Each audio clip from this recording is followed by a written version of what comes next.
vamos a hablar de la película Los sueños de Akira Kurosawa. Nos acompaña nuestro compañero Gustavo Morales, estudiante de Administración de Empresas, y Eduardo Ramos de Mecatrónica, y yo soy Alejandra Suástegui de Diseño Industrial. Bueno, esta película fue escrita y dirigida por Akira Kurosawa, pero la producción es de Steven Spielberg y la casa productora fue Warner Bros. Y también es un género drama y ficción. Y bueno, quiero saber qué opinan ustedes de cómo se maneja el surrealismo en esta película. Más que surrealismo, el surrealismo lo utiliza en el modo de los sueños. Recordemos que el surrealismo cruza el mundo de los sueños y el mundo de la realidad en un solo punto. Pero él estudió arte. Su gran inspiración fue Van Gogh. Entonces, la película se desarrolla en un ambiente posmodernista, enfocándose en la manera en que te va a transmitir el mensaje Akira Kurosawa. Lo hace a través de 8 sueños. Estos 8 sueños no van ligados en una misma historia, pero sí en la misma línea de tiempo, que lleva desde la infancia hasta la vejez. Bueno, aquí tomando un poquito lo que dijo de que su influencia era Van Gogh, podemos tener también que la influencia de Steven Spielberg e incluso de George Lucas estuvo en Akira Kurosawa. Entonces, algunas películas que conocemos como la saga de Star Wars tuvo una pequeña influencia del trabajo de este director. Sí, de hecho, en esta misma película hay que sería el quinto sueño, llamado Los Cuervos. Es un estudiante de pintura que está observando las pinturas de Van Gogh en el museo, pero se adentra dentro de las pinturas para conocer el mismo pensamiento de Van Gogh, lo que vendría siendo como un análisis mismo de las pinturas. Los escenarios no son espacios abiertos más que uno, sino que van alrededor de las pinturas de Van Gogh, y utiliza una de las tecnologías que usa George Lucas en sus películas, que se llama Industrial Light and Magic, para poder sobreposicionar esas películas y el actor en la película. Bueno, ¿y qué relación creen que tenga todo esto con los otros 7 sueños? Creo que podríamos empezar desde Llueve y brilla el sol, que es el primer sueño que trata Akira Kurosawa. En este sueño, lo que a mí me llama mucho la atención es el tradicionalismo japonés que maneja. Maneja la casa, las yucatas, todo en esta parte. El niño está con su madre, empieza a llover y le dice que no salga. Hay una leyenda en las poblaciones de Japón: cuando empieza a llover salen los zorros. Los zorros son animales que se pueden transformar en personas, y dependiendo del número de colas son los poderes mágicos que obtienen. Se supone que para las personas es prohibido verlos. La curiosidad le ganó al niño. En este punto, cuando se ven las parejas de zorros en su boda, hay un punto muy importante que quiero resaltar, que es cómo Akira usa el teatro no y el kabuki, que son las dos principales ramas artísticas de Japón, para poder hacer un solo mismo. Utiliza los bailes calmados del no, utiliza las máscaras. En este caso, en lugar de máscaras, es un trabajo de maquillaje excelente, donde simula perfectamente las caras de los zorros, incluyendo pelo y todo, pero con facciones muy femeninas. ¿Tú, Gustavo, qué opinas? Bueno, de este primer cuento podemos ver que tiene, es como el primero en la línea del tiempo, porque el niño se toma en cuenta como si fuera Akira Kurosawa, el pequeño, como si hubiera sido de los primeros años que tuvo. Entonces, esto puede ligarlo con las vivencias que él tuvo en su infancia. Estamos hablando de que él nació en 1910, cuando todavía Japón estaba más apegado a sus tradiciones de lo que es ahorita. Bueno, y en este cuento, cuando el niño regresa del bosque de ver a los zorros, la mamá le dice que los zorros están muy enojados con él y se tienen que suicidar o ir a buscarlos, y él le pregunta que dónde viven, y la madre le dice que viven donde está el arco iris. Entonces salta una escena que se puede decir que es como desde ahí empiezan todos los sueños, cuando el niño va caminando y se ve el arco iris, todo un campo de flores. Y después de sigue como la secuencia, que es lo que se llama el huerto de los ciruelos. ¿Y qué puedes contar de este sueño? Sigue con un tradicionalismo japonés, pero ya un poco más avanzado. Aquí hace una analogía muy fuerte a cómo el mundo de Occidente corta las raíces culturales de Japón. A lo largo del sueño ve a una niña, la familia tiene un huerto de cerezos. Duraznos, son flores de cerezo en realidad. Aparecen una serie de personas, es una representación dinástica, va de arriba hacia abajo en forma piramidal. es uno de los primeros, los emperadores, y hasta abajo son músicos y son trabajadores. Le hablan al niño, le dicen que ya no van a volver a florecer los cerezos, porque las personas han cortado por completo estos cerezos. Pero el niño empieza a llorar. Ven que de verdad él extraña esos cerezos, no solamente porque le gustan, porque tenía un sentimiento apegado a ellos, de cada año poder ver en ese caso sería ver ese baile, esa tradición, seguir a lo largo del tiempo. Y al final se puede ver una niña, yo lo podría interpretar, una niña que se transforma en un cerezo, unos brotes de cerezo. Yo lo podría interpretar como una esperanza de que a pesar de que el mundo de Occidente tiene una influencia impresionante en Japón, aún se conservan ciertas tradiciones para no morir su cultura. No sé qué pueden decir.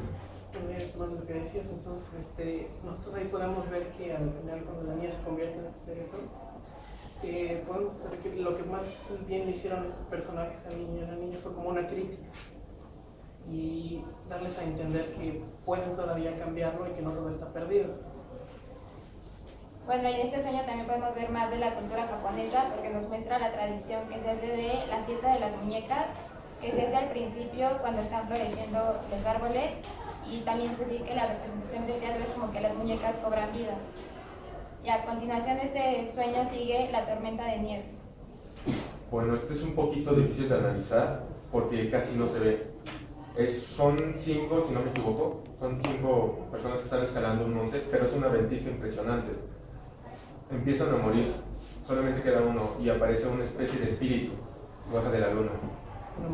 Una mujer empieza a cobijarlo, le dice que el hielo quema, la nieve es cálida.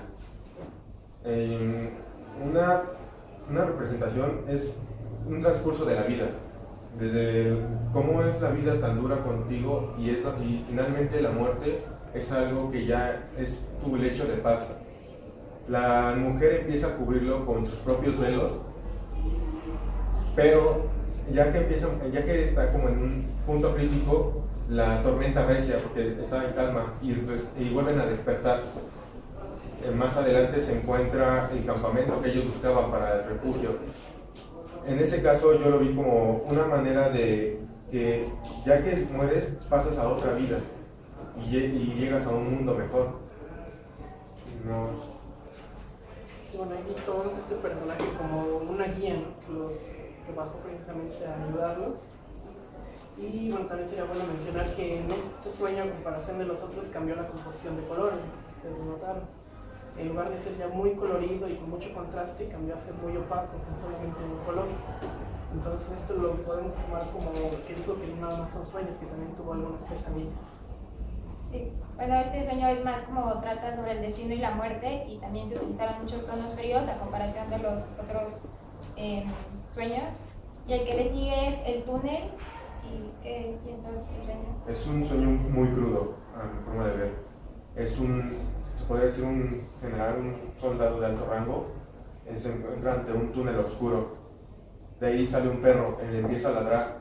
Él se queda, pero es un perro militar, tiene granadas en los costados, y él cruza el túnel y del otro lado aparece un soldado muerto. Le dice que en qué momento, bueno, si no mal recuerdo es si ya había cumplido su misión, que si ya iba a regresar a casa. Pero aquí hay un sentimiento de culpa muy grande, de los errores humanos que se han vivido en la historia. Esto es después de la Segunda Guerra Mundial. El señor no es una persona contenta, ya es una persona destrozada internamente. Empieza a desahogarse, prefiriendo a él haber muerto, haber dejado muertos todas sus compañías. Entonces sí es un mensaje muy fuerte, con sentimientos de culpa más que nada, que a uno mismo le pueden llegar y ver los errores que has cometido a lo largo de tu vida. Bueno, tomando un poquito de antecedente con lo de la guerra, el perro lo podemos encontrar en la Segunda Guerra Mundial. Los utilizaban precisamente como bombas. Se armaban a los perros y cuando estaban cerca del enemigo los explotaban. Entonces ahora también podemos ver que el sentimiento de culpa de esta persona es porque él los mandó a morir y fue él el único que no murió. Entonces en el momento en que él les da la última orden de que marchen de regreso al túnel, yo siento que es como que los regresa para que descansen en paz, que sería la última orden que les dio. en este sueño se ve una Akira llena de culpas por haber dejado morir a todo su pelotón. Y se puede decir que es el primer sueño que representa una pesadilla, porque es como toda la pesadilla que él vivió, y también el primero que toca el tema de las consecuencias que tuvo la guerra. El que le sigue es el sueño de los cuervos, que ya platicamos un poco de él, que es donde aparece Van Gogh. Van Gogh está, no recuerdo el nombre del director. Se llama Martin. Él funge como Van Gogh. Él primero ve un cuadro de un puente y se imagina dentro de él. Le pregunta a unas señoras que están lavando la ropa en el río dónde puede encontrar a Van Gogh. Le dice que acaba de salir del manicomio, que tenga cuidado, de hecho. Ya que lo encuentra, lo ve pintando y solamente se le queda viendo. Cuando Van Gogh, me imagino que nota su presencia, le dice: ¿por qué no estás pintando? Es un paisaje maravilloso.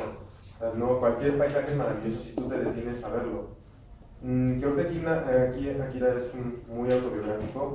Él toma su inspiración Van Gogh para representar un sueño muy colorido y encontrar como una explicación a algo. Y aquí creo que es donde empieza la relación una íntima relación con la naturaleza. El paisaje Van Gogh se dice, se tiene que apurar porque el sol es un reloj contratiempo. Es lo único que lo deja ver ese paisaje en ese preciso momento, es la belleza de la naturaleza.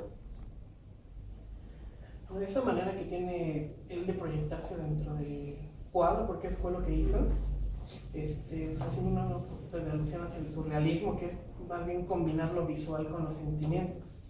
Entonces él, al momento de proyectarse en el cuadro, combina su imaginación con la de Van Gogh, de alguna manera.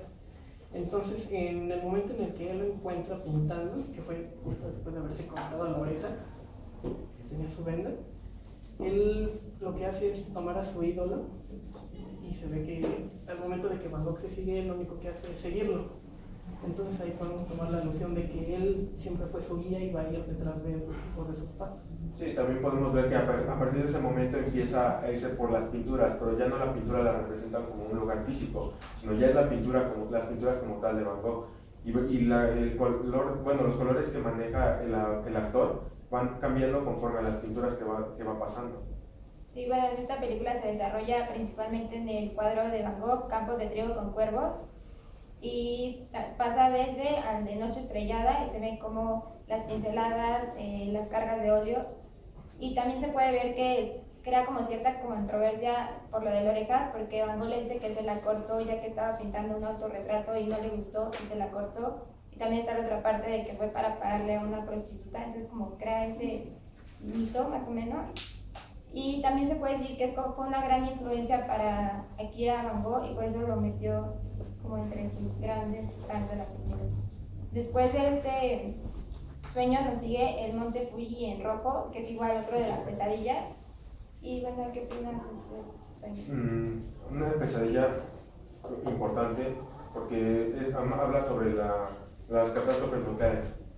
Recordemos que Japón vivió 2 bombas nucleares en la Segunda Guerra Mundial. Pero él no lo representa como bombas, él lo ve como los reactores atómicos que se encuentran en la ciudad están haciendo arder la ciudad, toda la radiación está cubriendo a Japón. Nada más usa al principio se ve una horda de gente corriendo, tratando de huir de las nubes tóxicas. Después hay 3 personas.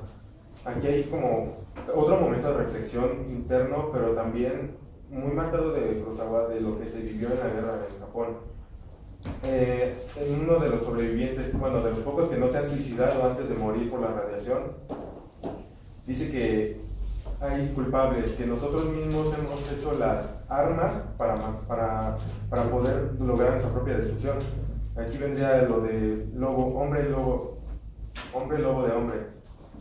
Nosotros mismos, a la ambición del progreso que hemos tenido desde hace 50 años, por ir mejorando cada vez más, poco a poco nos ha ido matando internamente. Bueno, como decías, es una pesadilla un poquito fuerte, que vemos la realidad de lo que pasaba en el momento en el que cayeron las bombas, el terror que tenía la gente de la radiación y todo lo que les podía causar. Entonces, al ver al sobreviviente que es Akira, podemos observar que su desesperación por proteger a las mujeres, más a los niños, que ellos no tenían la culpa de nada. Entonces ahí podemos ver que es lo de la guerra, que no tiene culpables, precisamente fueron los gobiernos, ¿no? Atacaron a las personas inocentes. También se ve un mensaje un poco pesimista por parte del que era, bueno, iba de traje, supongo que era como una especie de directivo de la planta nuclear. Él nos pone como personas, como somos unos animales, nosotros mismos. Llega un punto en el que él también se quiere suicidar, de hecho, quiere que todos se suiciden. Prefiere suicidar a estar muriendo lentamente por la radiación, pero finalmente el error ahí fue de las personas, no de los reactores ni de las máquinas. Y de hecho lo recalca, que las máquinas, no hay que culpar a una máquina, porque la máquina no tiene la culpa. La culpa es de las personas que la crean y la operan. De ellos se deben todos los errores que ocurren. Bueno, también otro punto importante es que son 3 sobrevivientes los que quedan. Puede decir que es Akira, el señor que comentaba Eduardo, y una señora que tiene a sus 2 hijos. El señor decide suicidarse porque dice que al final todos van a morir, y algo muy relevante es que se pueden ver que son 3 nubes de colores. El señor dice que son diferentes elementos, pero que al final de todos los van a matar. Entonces que nada más los colores los ponen para que sepan de qué moriste. Al final el señor decide aventarse al mar y morir. Sí, y de hecho el sobreviviente que quería salvar, que intenta con su chamarra, intenta salvar y avientar el humo, pero a pesar de, o sea, seguir luchando a pesar de que sabes que ya está perdido todo. Creo que es un mensaje muy importante esto. Es el mensaje de esperanza, ¿no? De no dejarse caer como la persona que se suicida. Después consigue el sueño, el ogro lloró, y bueno, también nos muestra un poco de cultura japonesa, ya que nos habla del Oni, que es como un ogro japonés, y bueno, pues platicar más. Aquí utiliza, bueno, ya son un espacio abierto, pero también utiliza de nuevo un gran trabajo de maquillaje y artes plásticas. Recrea un demonio, pero los demonios son las mismas personas. Esto ocurre después de años de radiación en Japón. Las personas se han transformado en demonios. Solamente hay una persona sobreviviente que estará caminando. Pero a pesar de ser demonios, siguen siendo personas por dentro. Yo lo sigo viendo como una persona, no como un demonio. Esta persona tiene un cuerno, pero siguen teniendo un sistema jerárquico de entre más cuernos tengas, más arriba de la escala tienes. O sea, no solamente cambian en la parte externa, en la parte interna siguen siendo personas. Vemos plantas mutadas, son dientes de león enormes, rosas que crecen dentro de otras rosas. Entonces, pero también esos cuernos duelen al crecer. Entonces, ahí sí lo vi como otros, bueno, hay mucha resignación y culpa ante todo lo que se ha hecho de progreso, y ahí sí continúa una línea de tiempo con el anterior. Sería como la consecuencia de todo eso y las personas sobrevivientes. Y todavía se ve, de hecho, en un lago, como una especie de cráter, personas sufriendo por los dolores de los cuernos y revolcándose entre su propio dolor. Bueno, como decías, aquí podemos observar que sí es una perspectiva amplia, pero de todos modos la delimitó con la neblina. O sea, nos quería centrar en la imagen central para no perder, porque como fue una pesadilla, podemos observar que también es muy oscura. Entonces aquí podemos ver que también esto de después de las bombas es lo que los hizo como cambiar, como que los hizo reflexionar, porque incluso él le dice que esto no fue su culpa, que esto fue lo que les tocó vivir y se tienen que atener a ello. Entonces los lamentos de dolor no son más bien no son de arrepentimiento, son de sentimiento de que no fue su culpa de ellos. Bueno, y el último sueño nos habla de cómo es la relación hombre-naturaleza, que se llama El pueblo de los molinos de agua. Yo creo que con esto es como finaliza, es con lo que finaliza, pero con lo que engloba todo su mensaje. Los hombres todavía, ellos ponen como una vida natural, un mensaje muy humanista hay una oportunidad de cambio si tú apoyas la naturaleza. A lo largo de los años nosotros hemos contaminado la naturaleza por querer crear algún dispositivo nuevo, contaminamos ríos, hemos ido matando a la naturaleza. Pero aquí el actor al platicar con el anciano le dice que no es necesario. O sea, tú puedes vivir una vida plena sin necesidad de tanto dispositivo que finalmente nos hace la vida más fácil, pero olvidamos todo lo que hay detrás de nosotros. poco a poco se van olvidando las tradiciones, y lo que trata de aquí es recuperar esas tradiciones, pero también le da una alegoría a la vida. El señor que tiene casi 100 años, tiene 99 años. Hay un funeral de la persona, lo toma como broma la muerte, algo así como los mexicanos tomamos a la muerte el Día de Muertos, celebramos la muerte. Ellos celebran con felicidad la muerte de uno. Prefiere que una persona vieja se haya muerto a un joven, porque sabe que vive plenamente, y festejan esa muerte con felicidad. Bueno, como decías, yo presiento hace más alusión a la muerte que, bueno, al final, porque en sí nos da el mensaje de que no es necesario tener tecnología para tener una vida completamente feliz, como nos enseñó el anciano, y se toma a la muerte como algo alegre, no como una despedida, sino como que va a pasar a lo siguiente, no como algo triste, a excepción de cuando mueren los niños. No, y volvemos a las tradiciones. Utilizan trajes típicos de cierta región se me imaginaron trajes típicos más de Filipinas que de Japón, pero debe ser de algún pueblo de Japón, festejando, pero aquí hay como una mezcla. Hay como música de occidente, porque no son los instrumentos tradicionales de los japoneses, sino ya una fusión de culturas, lo que se ve en esta danza de las personas. Bueno, y para concluir, se puede decir que Akira maneja cada película, cada encuadre como si fuera un lienzo de arte, ya que juega mucho con formas, movimientos y ritmos, también mucho con color, y se puede ver la gran influencia que tuvo la pintura para hacer cine. Y bueno, ustedes al final, ¿qué opinan? A mí me dejó en reflexión, más que nada. Nosotros en esta época vivimos rodeados de tecnología. Personas que prefieren la naturaleza viven plenamente a mi modo de ver, y es un consejo que yo seguiría, pero sin embargo estaría de cierta forma contradiciéndome al tratar yo de crear ese tipo de dispositivos y hacer más fácil la vida de las personas. Bueno, me quedo más que nada con las últimas palabras del Señor que les dio el viajero: es bueno estar vivo, es emocionante, nos invita a vivir la vida plenamente y no dejarnos detener por las circunstancias, sino que debemos de vencer esas barreras y poder ser mejores personas. Bueno, para mí siento que es como un poco de lo que te deja reflexionar, que cada cuento te deja algo en que pensar, en algún problema. Y bueno, para mí el sueño que mejor siento para mí el mejor sueño fue el del túnel, porque ahí podemos observar que dentro de los sueños podemos liberar culpas. Entonces, nos podemos resolver problemas y no quedarnos con ellos. Bueno, pues muchas gracias y eso fue todo.